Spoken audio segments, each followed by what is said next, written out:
All right, I hear my panelists discussing the Russia situation. I didn't invite you to weigh in on that, but I did promise that we'd look quickly at this story on the front page of the People Daily. Green Park bus terminus being flattened after 250 million shillings, a 250 million shilling project that was initiated by the Nairobi Metropolitan Services, and now to become a conference facility. About time they gave up on this thing, or your thoughts, Mark? Well, difficult position to be in. And number one, there is definitely a solid argument to be made about making Nairobi the conference center for Africa and for the region. There's a good point. The UN is increasing its offices here. You've got many multinationals which work here. We've held many conferences before. And of course, part of the reason we built the expressway was to make it possible to evacuate dignitaries from the airport to where they're going as quickly as possible. So there's a case to be made. But at the same time, do we need the kind of services that Green Park was offering? Yes, there's that argument as well. And the question then becomes that whereas Governor Sakaja so far has been doing a very good job, we must ask ourselves that when previous administrations do things, should new administrations ignore them completely? And this is not just a Nairobi thing. It is happening in my county where I grew up, in Nakuru as well, where the governor seems to be very allergic to any project that was touched by the previous administration. I think we really need to address the issues of continuity as a country. Just because an idea came from Arnold and I don't like his red tie does not mean that when I take over his institution, I then destroy everything that Arnold did. So there is a lot to be said about how do we continue the good ideas we had without feeling like you are now picking up things that belong to the other person. You can talk about Vision 2030. Vision 2030, we worked very hard at it. It was a big thing during Kibaki's time. By the time Uhuru came in, it dwindled in importance a bit. Today, we don't talk about it at all. We had Kazi kwa Vijana. Today, we are like, that thing is not viable. So we need to have continuity, and I think that is important. That does not mean that I disagree with the governor about creating spaces for conferences. I think it's a brilliant idea, but continuity is something that this country has to deal with. And I was passing by a market in Naivasha where Arnold did not go. There's a market that has been abandoned by the current government that was being built by partly foreign funding, partly county government. The county government has basically sat on its hand about it. So the market is stuck simply because it was a Lee project. Really? Was Lee going to take it at home, or does it fit in his bedroom? As in, it's a public good. So that there needs to be that change in leadership, that just because it was branded by someone else when they started it does not mean you can't continue it. All right, your thoughts, Arnold? I think in 2016, from 2014 going to 2016, I was part and parcel of the team that worked on the Nairobi Integrated Urban Master Plan. I was in the social pillar and then we'll sit in the plenary for a lot of it, of what is called New Plan today. And a lot of the problems we have around transport, if you're going to have a working city, it must actually have transport that is affordable besides housing and all the other aspects. Green Park, of course, was going to fail. Because as it is, it's one thing that, you know, when the new master plan for Nairobi was actually passed, after very serious input from JICA, actually JICA gave us a lot of support to build on that. They gave us a lot of money. That is money that Mayor Ladwa then had actually raised. The master plan we have today was actually fundraised for and partly pushed through when Ladwa was the mayor. So we then did a master plan that everybody else admires. Actually, the Nairobi master plan is like the Constitution 2010. Literally everybody wants to look at, that particular master plan. What we have had has been quite sad, because successive governments, where they do not see money, they have really been slow on a data-driven master plan like the Nairobi New Plan. If you were to go to, and again, allow me to use the word sadly, unfortunately, if you were to go to our neighbors in the south, that is Tanzania, we do not have a single bus terminal that looks like the original bus terminus. You will go to a place like Iringa, that is like somewhere in Nyeri, where you find the local bus terminal. If you compared Green Park to the bus terminal in Iringa, Green Park looks like a cowshed. You cannot evacuate people from, a lot of us are coming from the CBD. How do you then get people from Green Park to the CBD? There is no flyover. How are you going to get a flyover, either underground, Uhuru Highway, or over the expressway? It's impossible. We've trialed. Mark was saying that people don't like it, or rather a new administration is not following through with the others. Even the previous administration trialed. We tried to put Matatu there to trial and see how it works out. It's failed. But let me tell you some of the things when we talk about policy failures. First of all, we did a master plan. Very good. Everybody, whatever you see in the city today, is actually, somebody just walks into the master plan. The way I saw a number of guys walking into Vision 2030 document, picking a few projects, then running with them as their own. So it was agreed that for Nairobi, if you're going to have ease of movement to decongest Nairobi, you need a bus after every 10 minutes. That in and of itself is actually congesting the city. So we agreed that the best way to improve mobility in Nairobi was largely, for the passenger bit of it, is to bring these trains into the CBD.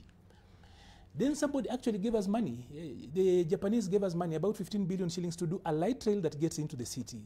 They identified even a place in Upper Hill where there would be a bus station. They agreed that the whole of Tomboya, the first line, would be done away with. Money was available. Do away with the Menti House so that a train can come in the CBD. One train can do away with 900 matatus. But do you know what happened? When the Jubilee administration came in, they then came up with Namata. Namata wants to discuss transport, but they don't want to talk about land use. You cannot talk about transport without talking about land use. So for the longest time, then Namata just became an extension of the Matatu cartel that have refused to make the public transport work. So we are at a place where, in this particular country, our public transportation system is bad. I don't know whether you've been to Dar es Salaam recently. If you looked at the John Pombe Magufuli main bus terminal in Dar es Salaam, there is not even a bad, even our SGR. The closest that comes to that is the SGR bit of it, the terminal in Nairobi. But everything else in this country looks like a cowshed. Just go around, I'm talking about bus terminals. It's so bad. Tanzanians might not have as good roads as the ones we have. They are still relatively narrower. But their bus stations and terminals are actually good. The passenger, and we are the big brothers in the region, right? We have refused order. I think the closest I've seen a better bus terminal is what Oparanya built in Mumias. And people don't like to lose it, to use it so much. So I think it's not just a matter of following through policies, but also following through data. Like, for example, the new plan we have in Nairobi was data-driven. There is even financing for that. But guys in Karen refuse that a train cannot go through their neighborhood, for example. There is a place identified in Upper Hill where trains can turn. If you put a train on Kenyatta Avenue, it can work. So we have the solutions. What we do not have is political goodwill to follow through. Right. And it is so sad that we can use so much money. Like we put 1.5 billion shillings in building the Nairobi Integrated Urban Master Plan. But now we have the current city secretary, county secretary, is actually a former lead planner in that particular bit of it. So I am hoping that the new county secretary will actually pick up this and try to make Governor Sakaja understand that we have got a plan, a long one for 30 years, and that if you use that, we used the best practices. We benchmarked with Tokyo, literally everywhere. Today, people are coming to Kenya to benchmark with the Nairobi Urban Master Plan. But does Nairobi look like it's benefiting from that? No. We are guys who are doing everything. There are rivers across the city that have been built on, like, for example, the river that comes from Uhuru Highway, goes through City Hall, by the way, down the Supreme Court, Kencom, all the way. That river, one of these fine days, if it rains well, it comes up. All those things are there. We know them. We have got the data. But then the political class that comes in, no one is really willing to talk to them. And Right. I think the new county secretary can sit down the governor and just orient the governor around that. The governor means well, but the City Park thing is one of those things that for me was a jackpot justification. It wasn't going to work. 250 million shillings is not in those mabati, carved mabatis and a little bit of cement that is actually there. It doesn't make sense. All right. Yeah. Arnold, on this issue, I said it doesn't want peace. No, really, it's only that I am an insider in the planning world, so a All little right. bit of, I know what actually, where we are, including this railway city is a concept in the master plan. All worked out, complete with money to do that. But we refused that. We are bringing in people who cannot do rail system because the West, let me just talk about the Brentwood institutions that were forcing through these. You saw the red markings we did on Thika Highway. So guys were pushing us to go the BRT way.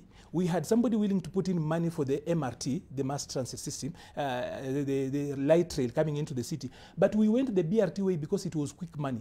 We painted the roads. Up to now, it has not worked. Go to Dar es Salaam today, their BRT is working. Ours can't work. What is the problem with us? Yes, political willingness. The political will is what is lacking. But we have got the plans. Sakaja doesn't need to think of anything. He doesn't need to put up people to work out that. Kenyans and the Japanese worked on a master plan to last us 30 years. And the last time we had done a proper master plan for Nairobi was in 1973. Okay. All right. So Arnold, I'll have to stop you there so that we can get into the topic of conversation. But this is clearly something that is close to your heart. I just wanted to make mention of a few things as Javas gets settled. I was remiss in not mentioning front page of the Standard, making of a Dr. Jekyll and Hyde of Kenya, which is also referenced on page 4 of the Daily Nation. Mount Kenya elders tell Ruto to tame his officials' tongues. Former administrator says government officials must always speak with decorum. A quote here: some of these leaders who are notorious for speaking with utter disregard for civility and without regard for the audience have been recycled by the president. And I also wanted to look at the cartoon on the, Daily Nation page 11, D-Day, as I mentioned earlier, as we were looking at the front pages, Odwall's moment of truth in-house vote showdown. Okay, on to the topic of conversation. And the editorial cartoon in the Star depicts it. Another rally circuit coming up soon. And speaking of rallies, do you see the what I call it? Is it a pun? You know, they have a safari rally car here, and Raila Odinga, Martha Karua there on the other side. Looks like Kalonzo is somewhere there as well, Wajakoya and Wamalwa there as well. So the comparison between the safari rally, we have William Ruto and Rigathi Gachagua in a rally car branded Hustler. And then we have the other rally, and that is of Azimio. So the topic of conversation this morning highlighted on my Twitter account. And we are asking which way forward for Azimio ahead of tomorrow's Kamkunji. Does William Ruto have anything to fear from Raila Odinga now that the National Assembly has passed the finance bill? Back to the streets or to court? Hi, Javas. Good morning. Good morning. How are you? I'll start with you on this particular one. What are the options available to Azimio? And I ask this because, one, really, they were outnumbered in the National Assembly when the vote on the finance bill came. And Macharia Gaidho in yesterday's, I believe it was the weekly review, and I'll pull up that article, talked about how he expected more of a contest. And that is not really what we witnessed. So it seems that he has no control even over all of his members in the National Assembly. Does that then restrict him to Maandamano? Well, thank you so much. And I saw you were quoted in the Standard as well, because it was on the front page of the Standard, a particular story which I'll also pull up. But your thoughts? Well, first, you say it correctly. Azimio was outnumbered, outmaneuvered, outwitted, outfoxed, right from the general election 2022 in August last year. And the outmaneuvering went on to the Supreme Court, and even at the turn of this year. In the National Assembly, when it came to matters, the battle of their Finance Bill 2023, as well, their numbers did not show up to counterweight the onslaught that the Kenya Kwanza side had staged.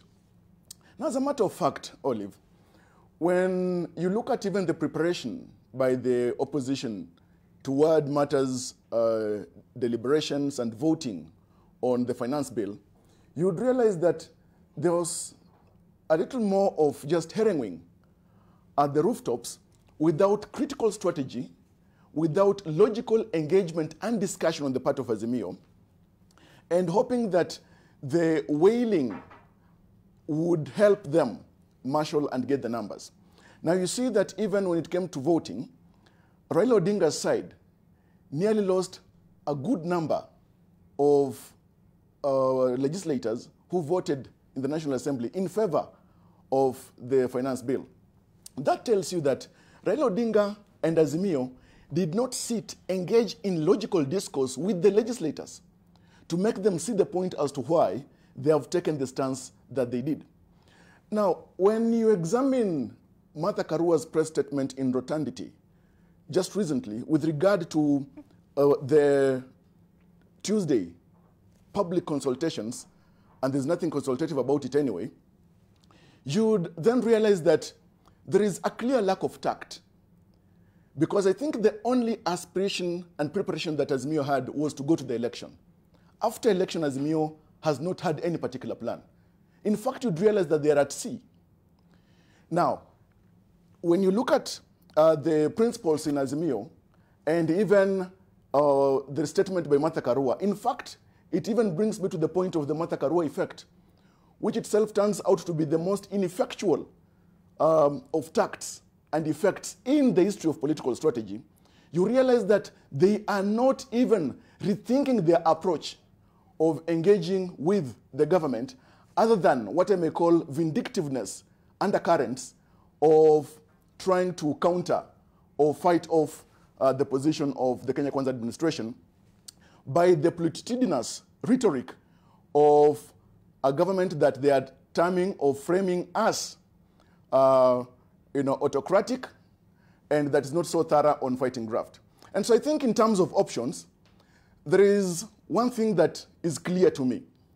The options of Azimio and its leader Raila Odinga are the kind of options that were faced by Napoleon Bonaparte 280 years ago this month, of just retreating and abdicating. Because already it is evident that Raila Odinga is facing and has faced his Waterloo. You know, you'll have me pulling out of my dictionary at this rate. But Javas has come swinging.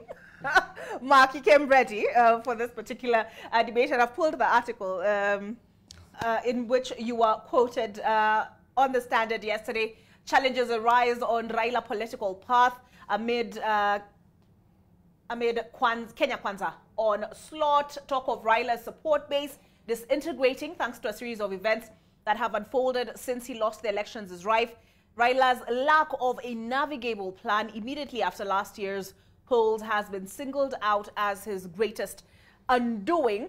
And speaking of his support base disintegrating in the vote in the National Assembly, I did mention there was an article penned and published in the Weekly Review by Macharia Gaithan. And I just want to look at some 2 paragraphs here. Odinga's Azimio troops, by contrast, appeared disjointed and dispirited. Instead of turning up in large numbers to take advantage of any likely defections or abstentions from Kenya Kwanza MPs afraid of public backlash, it was the opposition benches that suffered significantly from no-shows and defiance of the party line. How the vote was likely to go was evident from the first reading, there we go, of the bill, and from then on the pattern was set for the second and third readings.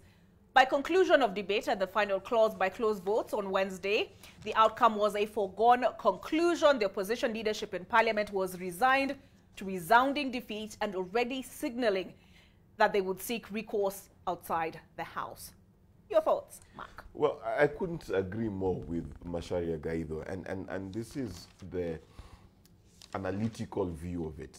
That number one, what has happened since Azimio lost the election is it has had a lot of attrition of its members. We know the deputy minority whip works for the majority, Sabina Chege. She's totally comfortable eating cake in Kenya Kwanza, while claiming to have her cake also in the minority. So it's a mess. Let's begin there. Secondly, if you look at the numbers, especially during the first vote on this bill, if all Azimio MPs showed up, they would have actually defeated that bill. That's a funny thing. Now, the thing is does Azimio have MPs? That's a question I'm asking myself. Why am I asking myself this question?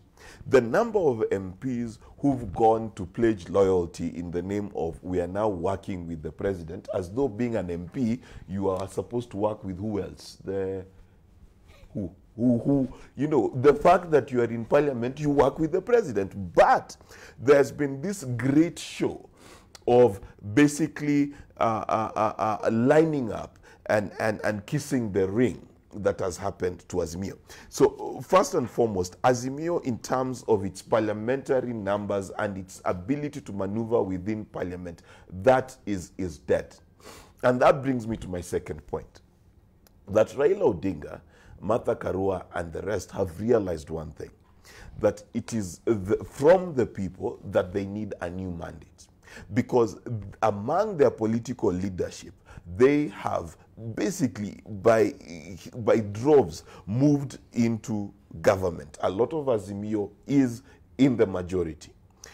What the only hope, the only silver lining in the cloud and the thunderstorms that is there for Azimio is going back to the people and seeking fresh impetus and fresh mandate from the people. They have no other tactical choice. The other thing that is of advantage to them, despite their message so far, is that for once their message is ringing true for a lot of Kenyans. The pain and the chagrin of Kenyans in terms of what they're paying at the till, what they're paying for food, what they're paying for electricity is resounding. And Azimio is literally the only political outfit as it is today that is speaking to those needs. So does Azimio have an opportunity in speaking to the people and seeking fresh energy from them? Yes, they have something, because the cost of living before this bill comes into effect, after it goes into effect, will be painful for Kenyans. That's the only thing Azimio has. In terms of its parliamentary numbers and its ability to move its parliamentarians, that ship has long sailed. Ruto's ring is big, thick, and generous. All right. Interesting. I note today Mark is the one who is outnumbered. You know, Javas had said outnumbered, outwitted. Hopefully you will not be outwitted. Do not worry. I am not out at sea, as Javas would put it. So, but Arnold, I think later on, so that we don't lose the momentum on the subject, later on you will allow me to actually make a comment on the president being Africa's diplomat. I'm sorry, I didn't give you occasion to respond to that. You only allowed Mark, but I don't want us to lose this particular momentum. It's only important that I put it there. So I wanted, first of all, before I delve into this, to understand, are we talking about Azimio or are we talking about the opposition? Is Azimio not the? No, I'm just asking so that we do not deflect here. And the de facto, let's say they are the de facto opposition. So we are talking about the opposition, the general, right? So the question here is, what should they do? Where do they go? How do we move forward? Ordinarily, I do not stand in a place probably where I would advise them, because they are quite seasoned people. But I know a number of things. Oppositions don't win elections. Governments lose elections. So the current Azimio we have is a government that lost an election. So that's just how it is. So strategically, you will say that probably Azimio goes back on the drawing board to study this regime and understand it. Because if they had understood them, they would not have lost to them. They need to study this regime and understand it and its agenda. Number two, then they should be able to set up the opposition agenda. Number three, of course, they need to offer thought leadership. Number four, they probably need to learn from the past. And then number 5, we will be expecting that they should be able to a little bit be innovative, throw people off balance once in a while, because as it is today, they are very predictable. And then number 6, you will expect that once in a while they compromise. Because there is a time where for national good and public good, you compromise. We see that across governments all over. But you see, there's a challenge here. Before we talk about these strategic steps that they can actually take, Azimio has remained tactical as opposed to being, why I said that there's a difference between opposition and Azimio is that the entirety of opposition, of course, it has got a section of civil society, and even a section of the media has decided to join opposition, and then, of course, Azimio. So when you define Kenya's opposition, you must be fair enough to include a section of the media. Which section, Arnold? Be clear. So, so that's why I actually was asking, we need to know, are we talking about Azimio, or we are talking about the entirety that is opposition? But then, before we talk about, probably Azimio gets into the 6 steps, the strategic steps probably to come out and help. And by they deepen our democracy, because opposition makes quality of government worthwhile. There is a problem, there's a little problem that they need to deal with. They need to go through the 5 stages of grief. Because a lot of them are at different levels. I want to talk about the 5 and not the 7, because a number of them are still in denial, a number of them are very angry at the anger stage, others are, of course, still bargaining. I think the leader, the supreme leader, Raila himself from the opposition is already bargaining. You see how he balances out, but others are still very angry. If you look at Martha still is at the anger stage. Then, of course, the others who are at the depression level, and not very many have accepted. Of course, there is a good number of them, including Mark. That is on a light note, lest we start a third world war here, have accepted. So, anyway, so from where we are at the moment, there is that to be done. But then generally the opposition needs to portray itself as a government in waiting. Are they doing that? Javas used very heavy words. And I'm actually sorry on his behalf that he came late. In the African government school, Kakamega, where both of us went to, punctuality was a virtue. So I need to apologize to our viewers that Javas came late. So the opposition needs to present itself as a government in waiting. They don't do that. So what we see is that they are doing the old school, if you will allow me to go through the 10 Ds of opposition, it's a tactical level. They are only doing deflection, they are doing delay, they are doing denial, discounting, deceiving, dividing, dulcifying, discrediting, destroying, and dealing. Those are at tactical level. But they need to be strategic if we will move forward. Otherwise, you and I, Olive, know that if they lose in the house, they will go to the street. Among the nuclear armed countries of the world, there's a concept called MAD, mutually assured destruction. So that if you are nuclear armed and I am nuclear armed, you will be stopped from using them, knowing that if all of us, if you use them, I will use them, and then there will be no one else to tell the story, and that it serves deterrence. So for Azimio, they have realized that if we are going to bring chaos and bring down the country, then both Azimio and the government loses. So that is why every other time they lose, they choose the maandamano, knowing too well. Of course, that's in political parlance, they know that if we pick this route, if you cannot, you will not be able to control the country. There will be no country for both you and I. But is that all there is when you are doing statecraft and when you're playing politics? No. So they cannot be using the mad option every other time. Like I said, there is little innovation. There is not so much of innovation. But then my question then, they're predictable. Again, you find they're predictable, but then again, what options are open to them? Because again, as Mark has aptly demonstrated, they do not have control of the house, correct? There have been claims, okay, now Oshende Amolo said they could go to the courts, or they plan to go to the courts. But even that, they've disparaged the courts. They've said, just as the executive has captured Parliament, we fear that the judicial system has also been captured. If you talk about options, that's why I said, what else then first of all, they need to go through the healing process, move away from 9th August, and then now find themselves. Once they find themselves, they'll be able to be strategic. Because as it is today, the opposition is not only tasteless, it's hollow. They are flying blind. Okay. Because, you know, you asked a question, what options do they have? So do we choose suicide every time things become difficult? That is lazy thinking. Do we choose the mutually assured destruction option every time? Let's say every time Russia and the US, for example, argue and bicker. Let me bring in Javas again at Would, this point. would it be fair for Same them every time to bring the nuclear weapons up? No. But there are better ways of dealing. What options then? A Javas, lot of options. I'll pose the question Find to themselves, become strategic, and then engage, because they are speaking for a lot of people.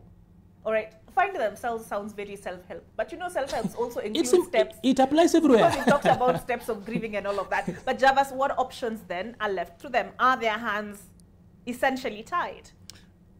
If their hands are tied, they have tied their hands by themselves. Now, we know that an orphaned calf will always have to lick its own back. Azimio is orphaned. And at strategy level, at tactful, I know at the level of tact, they seem to be demonstrating that they are quite feeble. Now, as a matter of fact, you realize that this pulling to different sides could be germinating from the multifarious interests that the leadership of Azimio is presently facing. Be deceived not. Raila Odinga's interests in the circumstances vary quite considerably from the interests of Martha Karua, Wajakoya, Edwin Sifuna, Mwangi wa Iria, all that slate of leaders or principles within Azimio. Today, as a matter of fact, you would realize that Kalonzo Musyoka, Honorable Kalonzo Musyoka, 10th Vice President of Kenya, Martha Karua, Wajakoya, Mwangi wa Iria, are using Raila Odinga, the Earl of Bondo, as their political crutches. But the question arises, for how long will a puppy suckle the wilting teats of a dying mother? Not long.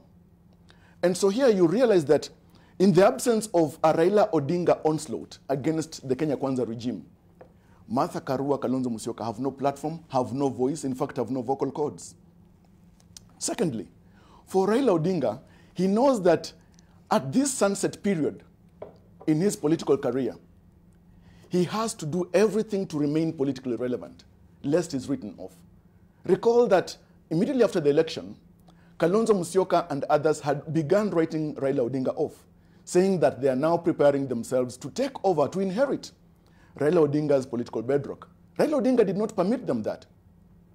And so if it's a question of using maandamano or demonstrations, which in fact is due to anyone and any organization or any political party as provided for in the Constitution, within that constitutional permit, it must be used with the benefit of caution for the greater good, not purposefully just for purposes of engaging in, as we have seen in the most recent past, the politics of destruction and agency of anarchy. If at all, indeed, the state of the economy is so bad, of course, we know that the cost of living is so high here in this country and elsewhere on the continent and elsewhere in the world, then why should it be most strategic to embrace and pursue a path of maandamano, which we know very well that leads to lots of destruction for the very people that it's being claimed are being fought for? Okay. And so to that extent, it is possible that the choices that Azimio has are few. One of them, allow me to take a break. Then we come back with the choices. And then Mark, but because I need to take a break, Javas, sure. Sorry for cutting you short. Mark, there's something in this particular Standard article that was penned yesterday, and in which Javas was quoted. They say Raila has issued a series of ultimatums to the Ruto regime, such as those during the collapse by partisan talks, but the opposition chief seems to be making tactical retreats where necessary as opposed to past years. Is that part of the problem? Perhaps what is needed in a situation such as this is the Raila of old. We take a break. We come back with Javas on the choices on the table and Mark's response to this.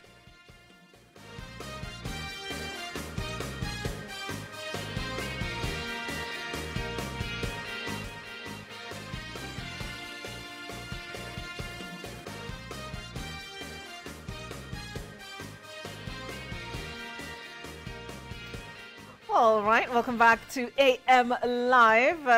We're touching again, as we did in the previous break, on matters rather my panelists were. And Javas, I cut you short just before we took this break. What choices are there for Azimio? Before we went to the break, you said what options are there on the table. First of all, we need to ask ourselves if Azimio has got the table. There is no table for them. The table has to be presented or offered by the government, as it is now. And that's why after President William Ruto indicated that he has heard and listened to the war cries by Azimio and the issues raised, he said, okay, let's have a bipartisan discussion. And Raila Odinga acquiesced to that. It also shows that Raila Odinga and Azimio are playing catch-up. They are not a step ahead. They have met more than their match in the political strategist and leader, that's William Ruto. Right now, Raila Odinga has got to go to the drawing board with this Azimio. Secondly, and here I'm looking at Azimio as a team, then Azimio in terms of the various elements within it. Some people are dead weight, huge baggage. For example, even when we had Mandamano in the most recent past weeks, what was happening in the areas where some of these leaders in Azimio come from? Nothing. It was only centralized and happening in Nairobi alone. So they are dead weight. They are only persons who want to appear to the stage for purposes of taking all the credit. Let's face it, without going back to the drawing board, without shedding off the dead skin like a snake, Raila Odinga will continue struggling, pulling all this dead weight with him. Thirdly, they must not imagine that demonstrations is the only option that they have. They need possibly to start engaging in internal caucuses, regional caucuses with the people, because so far, evidence is before us that with the public consultations that they've been engaging in, there is nothing consultative about it. It also shows that they do not have initial reflections before taking action. I have said on record before that there was no rationalization of issues in Parliament by Azimio, by one, for instance, electing to walk out, all right, so that they do not take a vote the previous week. Secondly, in terms of engaging even with the caucus of the civil society, remember that when we had the fight for multi-party democracy, political parties in the opposition worked hand in hand with the civil society, engaging in critical discourse, and then carrying the people along by way of engagement. Today, as Arnold said a little earlier, parts of the media is acting opposition, part of civil society is acting opposition, and the opposition political wing is trying to act opposition, while some part of the same opposition political wing is acting government. So all this confusion, as I said, demonstrates a lack of tact, lack of foresight, and in fact, there is so much fog within the mental space of the Azimio strategy team. And so leaving things as they are right now, I can assure you, in the next 4 years, Azimio will continue playing catch up to what and reacting to what is being done or the slips on the part of government and the government's delivery of services.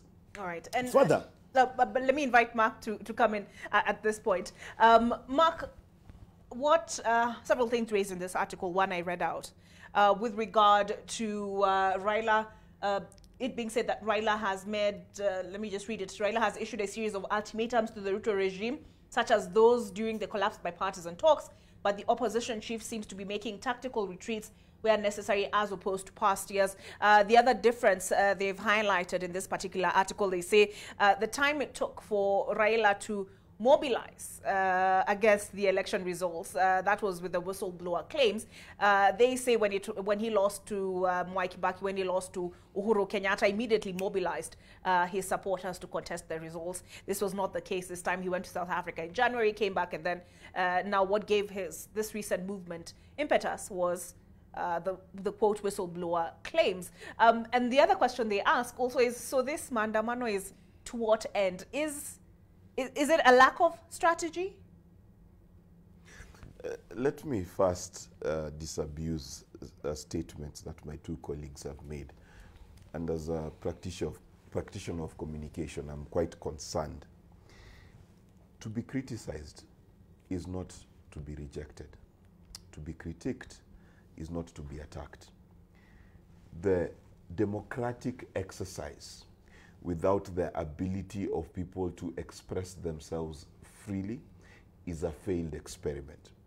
And I have had in coverage of politicians yesterday of the Kenya Kwanza persuasion talking about how they are in firm support of one of their own who has been spewing vitriol because the media had covered a certain edible oils story. Now, in classical Kenyan fashion, we've forgotten edible oils, and now we are eating the words of one Moses Kuria. Now, the problem with this statement is this, is that we are getting to the point where if someone tweets and says, Mark Bichachi, I don't like your shirt, or I don't like how you presented yourself on NTV today, should I then label that person my enemy, label them a traitor to the country, and label them as undemocratic? Absolutely not. The very essence of democracy, when the people of France this month, how many years ago? 208. 208 years ago, went to the streets, they were fighting about freedom of expression. They were asking themselves, as Kenya is today, whether the cost of living is sustainable, whether the decisions of their government is right for them. It does not make anyone any less Kenyan. So let's be clear. In France, up to a few weeks ago, there are demonstrations nearly every year. And France has one of the most destructive demonstration behaviors of any country. Now, I'm not saying let us destroy anything. What I'm simply saying is that demonstrations, criticism from the media are part and parcel of democracy. All of those people talking lifted the Bible and swore to uphold democracy and to uphold our constitution. Guess what? Even if you give me the best meal in the world, I have the right to stand and say that the pilau I ate at State House was terrible. And as the president and as the minister of trade, they should support me and clap for me for having the gall and the strength and the temerity to speak against them. That's number one. So anyone who's going to criticize people for criticizing them is acting totally one out of constitutional norms and wants to take us back to the dictatorship of Daniel Toroitich Arap Moi. You may look like him, don't act like him. Now, to answer your question, Raila Odinga is indeed at his Waterloo, for sure. His age, the repeated losses of elections, the kind of biting at his heels that is happening, the writing is on the wall. If not now, soon, right? That's clear. But it is also clear that no one else has the presence, the historical power to push back on the government as Kenyans, a huge majority of them, would want to see. But he has been tampered by experience.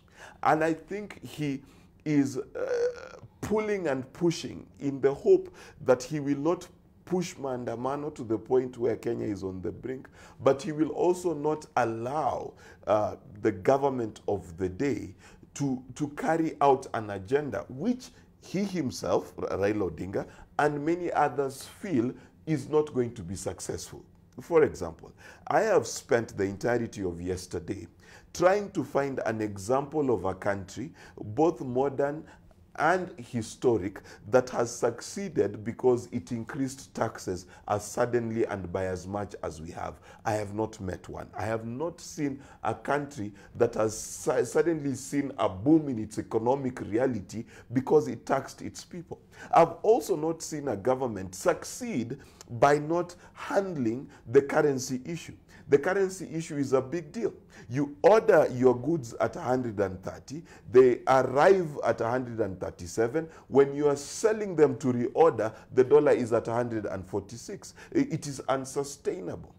At the same time, the stock exchange of this country has wiped out nearly 50% of its value in 6 months. We have serious issues we need to address.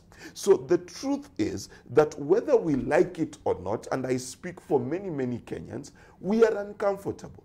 And those Kenyans are required and allowed by law to vent and to speak against what they find uncomfortable. There is absolutely nothing wrong with my fellow village mate eating the ugali and complaining about how expensive it is. And that is something that Raila Odinga and Azimio are doing. And there's nothing wrong with that. In fact, UDA, the government in power, held up the Bible and swore that they would support, protect, the rights of every Kenyan who wants to demonstrate, attend a Kamukunji, and things like that. So let's not call these things a bad name. The UK has demonstrations. The United States has demonstrations.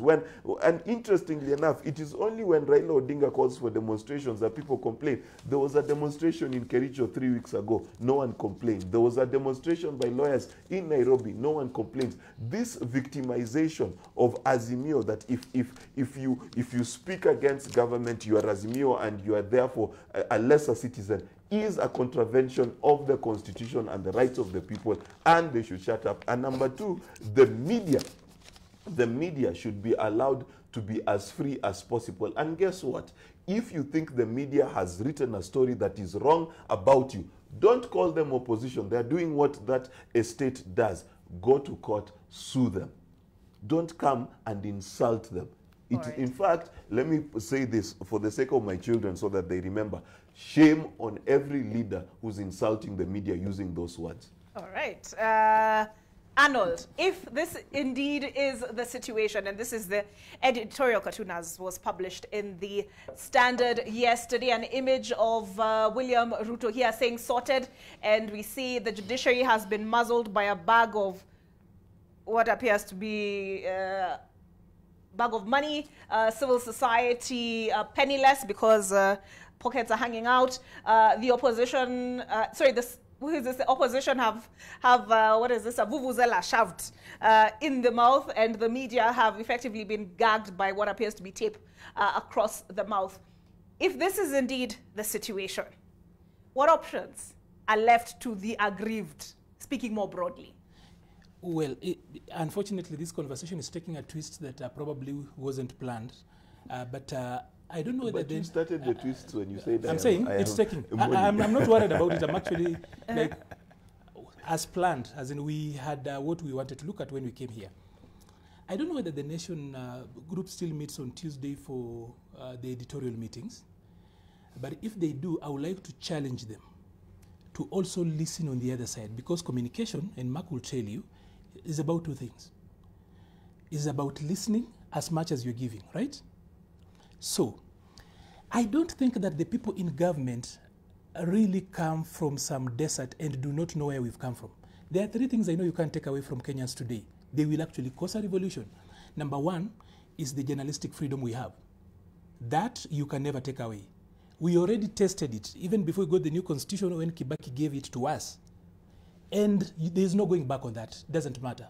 Two, devolution. You're not going to do away with devolution. If you want a revolution in this country, you try touch on devolution. And number three is the right to vote. They'd rather vote in their madmen and everything else, but you can't do away with that. So be that as it may, I need to actually go back to where Mark has left.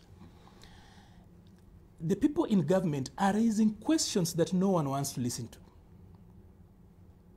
By the way, even as Mark says that everybody else has got a right, you can eat and still complain, the government also and the people therein have got a right to also complain. Why is it that we have got a right to complain, and when they complain, we say and we have got the freedom of complaining? Because they use insults. So it doesn't matter really, because we're talking about freedom of conscience, right?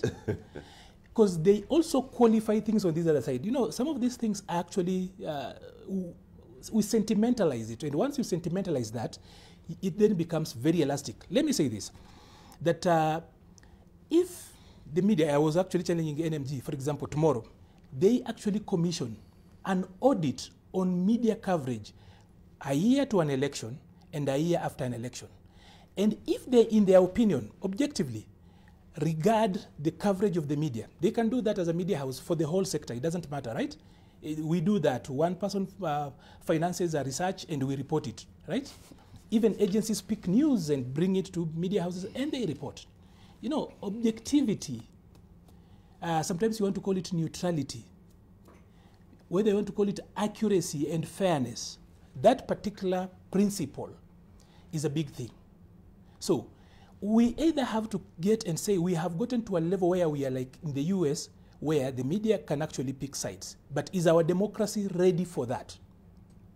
It's progress, it's growth. There is no sin in this. So if we were to audit how the media covered elections last year and how it has behaved thereafter, and then compared that with a time when probably people feel like there was dalliance between the media and the political class, will it be still a fair thing? So that, you know, the media should be allowed to self-regulate. I might not agree with the words people use, the epithets, the slurs, and what Mark calls insults. I might not agree with that particular languaging, if that is a word.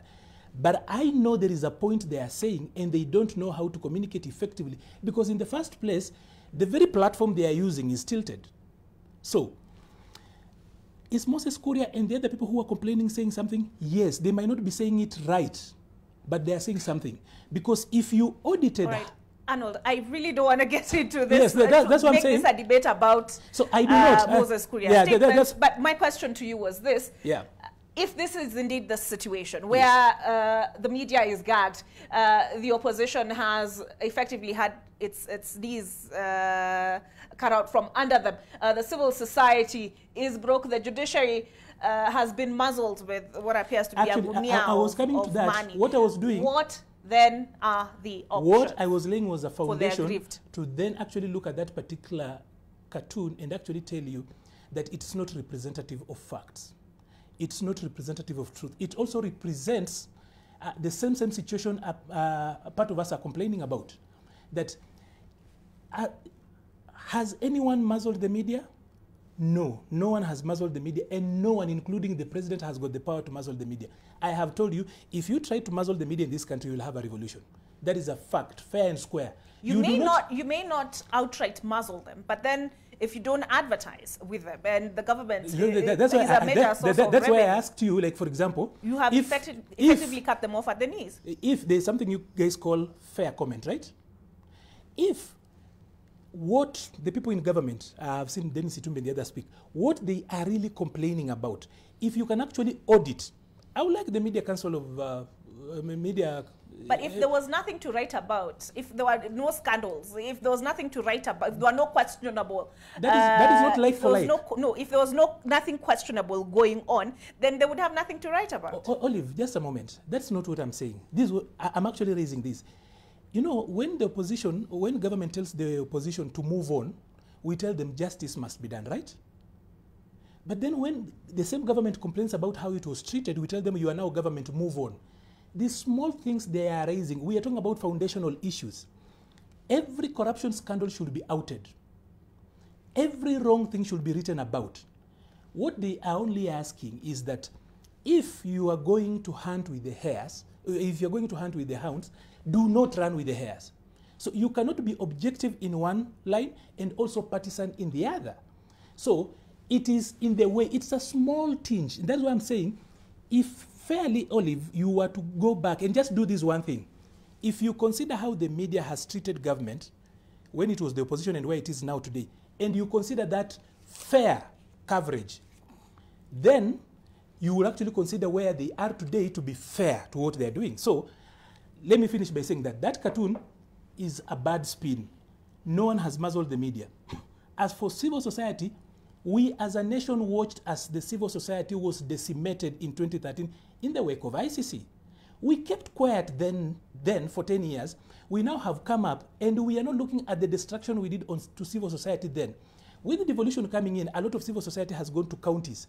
The mainstream civil society doesn't want to go down because uko ni mashinani.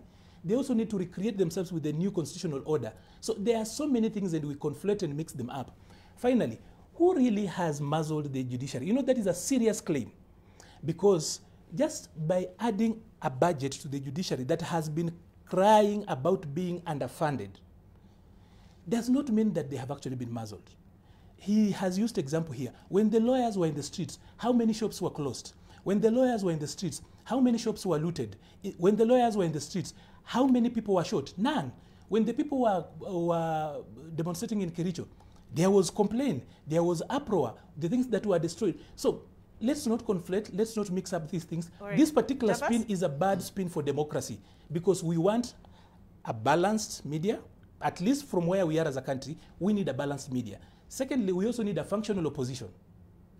All right. If indeed this is a situation, Javas, and Parliament has been captured, the media they're seeking to cut the media off at the knees. Civil society really does not have the resources it requires to mount, a challenge. And the judiciary has effectively been muzzled, as depicted in this image, by money. Where does that leave the aggrieved?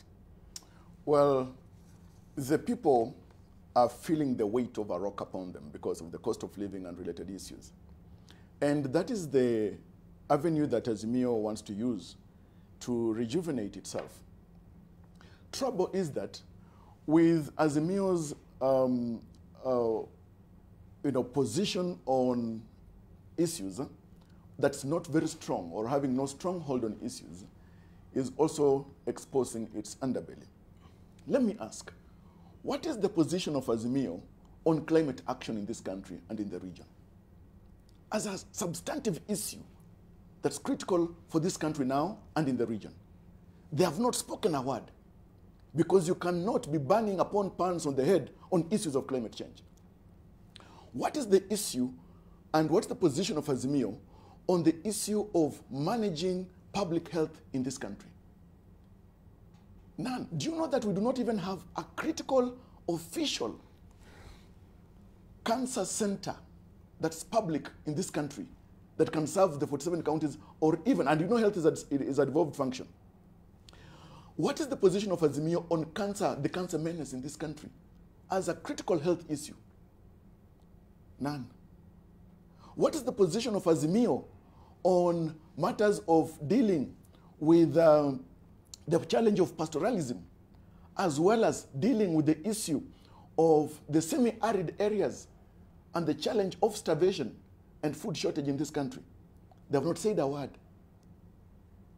So when you label, for example, President William Ruto, did they not have a manifesto, Javas? Thank you. How many times since after election have they referred to their manifesto? How many times has UDA referred to its manifesto? Well, I think every day, actually, the plan. Yeah, sure. So the issue is that Azimio is not sinking its teeth on critical issues. It's not advancing a critical debate so that the people can hear them out. In Azimio, everybody is talking, but no one is saying anything. I say so because when you stand by the marketplace, you will hear lots of noise and people are talking and banging and hooting and the honking. But if somebody asks you by the market side, what are the people at the market saying? You will say nothing because you're hearing nothing. And that is the position of Azimio presently. And so the issue should not just be about the cost of living, the cost of hunger. If you want to run a nation, you don't run a nation on a single issue or two issues. And like Mark said a little earlier, rightfully so, opposition should position itself as a government in waiting. It is, in fact, the rightful position of the opposition to check government. But look at how parapletic opposition is on issues. They are struggling to even have a grasp on issues. They labeled William Ruto, candidate at that time in the run-up to the general election, as corrupt, as not somebody who wants to be held to account. The people did not agree with them, and they voted for him. Now, today, you will not succeed much, for instance, by labeling President William Ruto as autocratic, and that his regime is not even keen on fighting graft, when just recently, you now lose the debate when he reformed matters to do with KEMSA, when he has taken action on officials in the health sector who are seemed to have been linked to matters of graft within KEMSA. Today, of course, we have seen that even though the court has taken a different view and rescinded the position of the CS for Health on taking a position on the various hospitals that are perceived to have been engaged in graft with regard to NHIF, you are seeing a deliberate effort and consciousness on the part of fighting graft. Now, I'm not saying that there is an absolute clarity and satisfaction that graft is being fought. These things have cascaded across epochs. In fact, from the founding of our very own nation through independence. And so, as long as opposition will not make itself very clear on substantive issues, those issues that they enumerated in their manifesto, then they will lose the argument. I would also close by saying this. When we were going to the election, and opposition had, Raila Odinga and Azimio had the manifesto, and Kenya Kwanza had their own manifesto, did the people ask these leading candidates how they are going to finance the implementation of that manifesto and the service delivery?